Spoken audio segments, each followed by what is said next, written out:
Alright, what's up YouTube? It's time for another video apparently. I've had a few people ask me and I get a lot of comments. People in my real life, people online keep asking me how to do maintenance on a guitar, how to do adjustments, how to fix a bunch of different issues. So I just figured I'd go ahead and I'd just make a video to go over some of the problems you'll encounter over time, normal maintenance stuff, and this is just how I maintain my guitars. Different people will do it different ways. Some people are way more anal about measuring every little thing. To me, it's about feel. So I'm just going to be showing you some of the tools, some of the stuff I use, and how I do a full setup on my guitar. I just did all my guitars and I didn't think about it. I didn't film it. I should have done. So we're just going to grab this Fender Mustang, the Kurt Cobain one, and we'll go over how to do a full setup on it. Most guitars are going to have a couple of different things, but it usually all comes down to about the same. So I mean, if you can figure out how to do it on one guitar, you'll probably be able to figure out how to do it on most guitars. So first of all, whenever I change the strings, what I do on this guitar, I've locked this piece. It can't move, so it's basically a hardtail. If you have a hardtail guitar, it's okay to take all the strings off when you change the strings. If you're playing with a Floyd Rose tremolo, like on my Custom 24, Fender trem, anything with a trem basically that needs springs to hold it in place, keep in mind the springs are pulling one way to counteract these strings, springs pulling one way to counteract the string pressure that's pulling the opposite way. If you take all the strings off, what's going to happen is you're going to have the springs go all the way down. It doesn't sound like much, but then when you put the strings on, you're out of balance. You're going to have to readjust everything. It's just a better idea if you've got anything with the trem. Take one string off, put on the new string, tune it up to the proper pitch, check all the other strings are at pitch, rinse, repeat. I usually try and do like 6 string, first string, fifth, second, alternating. Different strings have different tensions, so it's just, I don't know. So what I will do is, on this, for example, if I need to change the strings, I won't do it for you right now, because like I said, these are brand new strings. I just did it the other week. I'll take all the strings off. If you don't, depending on the guitar, this thing is a lifesaver. It'll make your job way quicker if you're not using locking tuners where you can just pull the string tight, lock it, and then you don't have to wind it 10-12 times before it stays. Great investment. You should be able to pick these up for like $1 or something at most music stores. So use this, take the strings off, take the strings fully off. Just a kind of rough pad. I don't even know what this is. It was in the kitchen supplies. I just grabbed one and it's been my fretboard cleaning thing for years now. So you're going to want something that's not too abrasive, but is a little bit more than a cloth, just to get the filth out of that fingerboard. This is kind of, I can rub my fingers on it. It's not that rough, but it's rough enough to get the dirt out. I use this stuff. It's just Lemseed oil. It's fretboard conditioner, basically. Shake it well. Spray down your fretboard after you've taken the strings off. I rub it in with my fingers. Just careful because it's a bit abrasive, so just make sure you wash your hands afterwards. Don't put it in your mouth, obviously, but gotta give the warnings because some people aren't too bright. I rub it in with my fingers, just get the whole fretboard nice and oiled up. Let it sit for a few minutes, and then I use the slightly rough pad thing to scrub out all the dirt. Then I will restring the whole guitar back up, retune to pitch, and usually I'm good to go. If you notice you're getting fret buzz, I've had comments about fret buzz. So if you're noticing you're getting fret buzz, it can be many different things, okay? If it just happened out of nowhere, you were playing, it's fine. You pick it back up a couple of weeks after, you're noticing fret buzz. Once you start fretting a couple of places, you're getting fret buzz on one or multiple strings. First thing to check is going to be that your neck is still straight.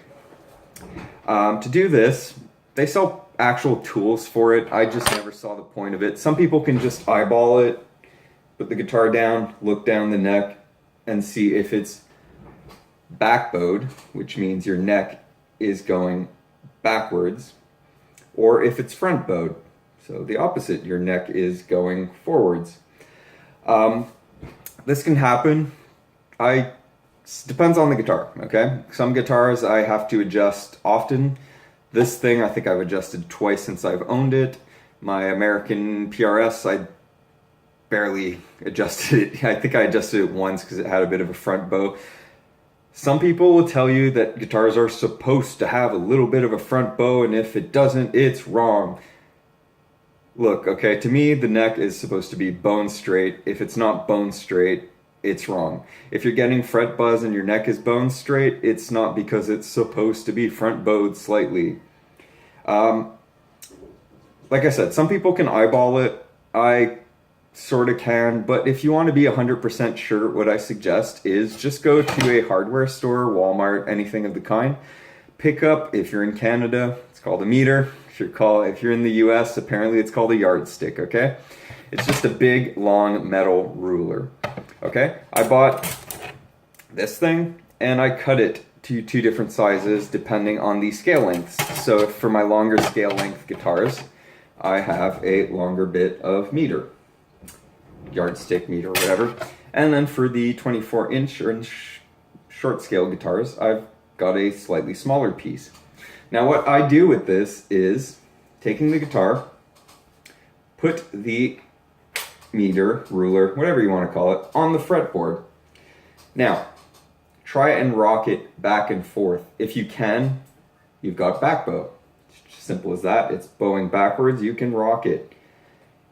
Obviously, if it's straight, it won't move. And if it's front bowed, it won't move.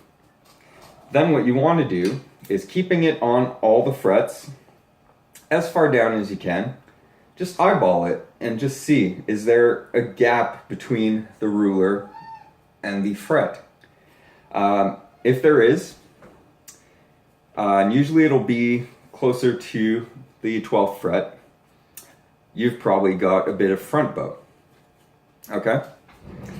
If everything looks fine and it's touching perfectly everywhere, like this, because like I said, I just did the full adjustment, you're good to go.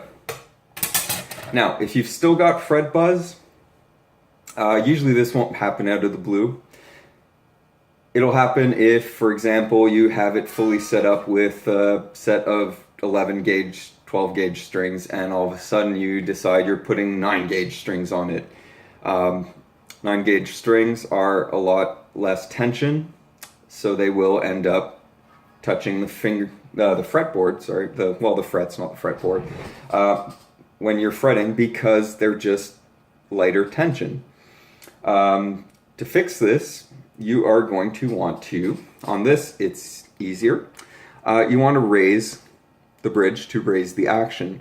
On Tune-o-matics, it's easy. You've got like a big screw here that you can basically move up and down with just your hands. Some guitars in the thing will have like a hole for a straight screwdriver. If you have that, great. If not, like I said, just the big screws. If you're having trouble, loosen all the strings, adjust it, retune. Important part here is anything you do, retune, check, and then keep going. So yeah, you're going to want to basically raise the action a little bit to compensate for the lower tension strings that you've just put on. And that should take care of it. If you're still getting fret buzz and your neck is straight and the action is high enough, and if you're noticing only on a certain fret, you might have uneven frets. At that point, if you don't know what you're doing, even if you think you know what you're doing, I would highly suggest you bring it to a luthier. What they will end up doing is finding that fret that's a bit higher than the other ones, sanding it down, or filing it down, sanding it down, and evening it out, and you will get rid of the fret buzz. So I might cut here, and we'll just take the neck off this, and I'll explain quickly how to adjust the truss rod. Alright, so truss rod adjustment. Truss rod is basically a piece of metal that's under your fretboard inside the neck that's in place to correct back or front bow. By either tightening or loosening the truss rod, it'll put pressure one way or the other, basically. You can have a single action truss rod, you can have double action truss rods. Usually American made guitars, high-end guitars will have a double action like PRS. Fenders and stuff usually stick to just the single action, and it's usually enough. So you'll have two places where you can adjust the truss rod. My preferred way, and just more the most convenient way, is you'll sometimes have a plate right here at the top on the headstock right after the fretboard that you can remove. Truss rod will be right there. Some Fenders just have the hole, no plate over it. And then the other option, which I like a lot less, is in here. And the only way to get to that on most of them, some are nice and they have a bit of cutaway and they've got like a special gear to adjust it without taking everything apart. But on Japanese and a lot of the new Fenders, what you're gonna have to do is take off the 4 screws here, take off the plate, and then take the neck off. And that will reveal your truss rod adjustment. Some will be Allen key. Some, like this, is just like basically a giant Phillips head screw. Some will have a proprietary nut like the Gibson and PRS, and usually, like I was saying, higher end guitars will come with all the tools you need to adjust absolutely everything on the guitar. If not, just get a set of Allen keys, which usually you can get like a bundle that's like all the different measurements and you're basically good to go. And for stuff like Phillips head, I'm hoping you have a Phillips head screwdriver. So you've checked your neck, you notice you've got back bow, front bow, and you need to adjust your truss rod. So here you go. This is, like I was saying, the adjustment. You want to be very careful, and big disclaimer here, if you try this, you fuck it up, and you break your guitar, I'm not responsible, okay? If you notice there's bow and you don't know what you're doing and you don't want to take the risk of fixing it yourself, bring it to a shop, bring it to a luthier. They'll fix it for you. They'll charge you, obviously. But at least you'll still have your guitar, okay? This is especially true if you're doing this on an American-made guitar. The truss rods are much, much more sensitive. Stuff like Japanese, Mexican, any Asian-made guitars, the truss rod is a lot less sensitive. But yeah, so basically what you're going to want to do is, if you notice back bow, it's because there's too much pressure. You're going to want to loosen the truss rod. Okay, so whether it's at the top, whether it's at the bottom, loosen. Okay. If you're noticing it's got front bow, you want to tighten. So turn right to tighten, and that should fix it. As I was saying, on an American guitar, it's much more sensitive. Very, very small adjustments, okay? Like a quarter turn at most at a time. On an American made, quarter turn, leave it alone for 5-10 minutes just to give it time. I noticed my PRS, you can see it right away. You turn it, it's straight. You turn it too much, oh, now you got back bow. Leave it alone for a couple of minutes anyway. Come back to it. Check again, check with your ruler. If you're still noticing front bow, another slight quarter turn, Same process, rinse, repeat until it's straight. If you notice you went too far, loosen it a tiny bit, leave it again, come back, check, rinse, repeat. On something like this that's Japanese made, what I usually do is, if it is a very big front bow, I'll give it a good full turn, okay? And again, disclaimer, you break your guitar, you're on your own. I will give it a good full turn. I'm used to doing it, okay, so I know my guitars, I know what it can handle. I would still suggest you go with a quarter turn, maybe a half turn at most, okay?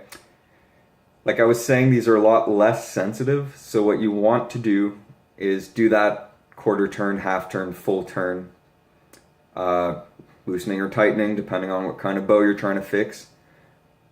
Leave it alone for a good 5 to 10 hours, okay? And I'm not even kidding, 5 to 10 hours. Come back, usually I'll do it, leave it overnight, come back the next day, check, and rinse, repeat. It sucks because it's, like I said, you have to wait. It takes time for the rod to adjust. It takes time for the wood to reform and readjust. Okay? But you want to take your time because, again, you break this, and you can break this. You over tighten this, it snaps. This is glued in, okay? You're going to have to get a new neck or get a very expensive job of removing the fretboard, changing the truss rod. And it's just really not worth it, especially on something that you probably didn't pay loads of money for, I hope. If you're going to try this for the first time, practice on a cheaper guitar, so if you break it, it's not the end of the world. So once you figure out how to do all this, you're going to be saving, like most shops here charge about $100 just for doing a full setup, and half the time they do a half-ass job. I'm going to put this back on. I'm going to show you guys one last thing, which is how to adjust the intonation. Okay?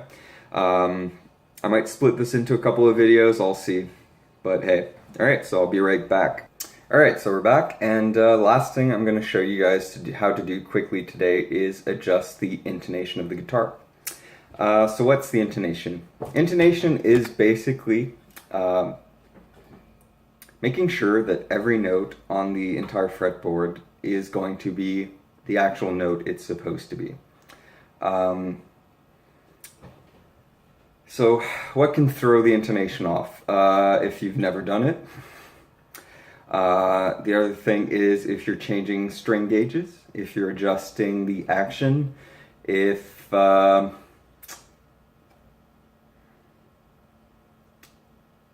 changing tunings. Anything that's going to play with the tension on the strings is going to affect the intonation. Simple as that. So, intonation. How I check it, I think most people check it this way, but what you're going to need, a tuner. Whatever tuner you use to tune normally is going to do the job. This is a Snark. It's a clip-on thing. I love it. Displays clear, and it seems to be pretty damn accurate. So what you're going to do, and it's important, the intonation is the last thing you're going to do. So change your strings, clean your fretboard, adjust your height, string height if you need to, fix your neck if it's bowed, everything, and when you're done, you're happy, your guitar is tuned again. You want to check the intonation and adjust it as needed. So how you do this? So you're going to tune one string at a time, check that your string is correctly tuned. Usually then, and you want it perfect, okay? Not how you're tuning for rehearsal with your band. You want this tuned perfectly on the dot so it doesn't move, okay? So tune your low E string. I just start from the top, work my way to the bottom, do whatever you feel comfortable with. Make sure it's exactly centered. I check the 12th fret harmonic just to be safe. That seems to be a bit more precise to me. Depends who you talk to. Now I said this is to get every single note on the fretboard to be the exact note that it's supposed to be. we're not going to be checking every single note, okay? If you want to get into that, have fun. It's not needed. The important is tune your string, check it with the harmonic, and then you want to, and this, okay, intonation is the one thing I will tell you, never pay anyone else to do for you. It's pointless. Why? I don't play how you do, you don't play how I do. The guitar tech at the store does not play the same way as you do, okay? Intonation is affected also by how hard you press down on the string. If you're the kind of guy that just feather touches, or you're the kind of guy that mashes the string all the way into the fretboard, the intonation is not going to be the same for those two people, okay? So what you want to do is play the 12th fret note as you would normally play any other note, the same kind of pressure you use. This is why you have to be the one that does this, okay? So you're going to want to play that 12th fret note, and this, if you're on the E string, so E string should tune to E, the 12th harmonic is going to be E again, and that note on the 12th fret should be exactly an E. Now if it's sharp or flat, what you want to do is adjust your intonation. And how you do that, depending on the model of your guitar, is by adjusting the saddle of the bridge, backwards or forwards. Depending on the bridge, again, some of them have a lot of treble, some not so much. The Mustang, not so much, okay? So it sucks, but if you hit the end of what you can adjust, that's as good as it's going to be. So, let's say that you hit that 12th, everything's tuned, you hit that 12th, and it's sharp, which means it's too high pitch. How you fix a high pitch? Make the string longer. So what you want to do is, using the adjustment screw, depending on the bridge, okay? Some of them are behind, some of them are in front. It sucks to get to either way. No real difference. It's just different manufacturers put them in different places. Usually higher end guitars, it's going to be in the front. It's just the way it is. So you want to use that screw to adjust the saddle. Again, if it's sharp, you want to push the saddle backwards to make the string length between the bridge and the 12th fret a bit longer to lower the pitch slightly. And if it's flat, the other way around. You want to move that saddle forwards to shorten the length and raise the pitch a bit. So again, small increments, recheck, and this is important too, okay? Moving that saddle doesn't seem like much, you're just sliding a little piece of metal backwards or forwards like a 1/4 of an inch at most, okay? Retune. If you don't retune, you're wasting your time. So again, minor adjustment, retune, recheck the harmonic, recheck that 12th fret note, keep adjusting until it's fine, and then just rinse repeat for all the other strings. And that's all there is to it to adjust intonation. So there you go. That's basically all the quick and easy maintenance that you should need to know. Anything extra, fret jobs and stuff like that, I could get into, but you're probably better off just bringing it to your local shop or a luthier and getting whatever you need done. And again, disclaimer, you break anything with what I said to do in this video, you're on your own. I take no responsibility, I'm just showing you how I do things. And yeah, you're on your own, sorry.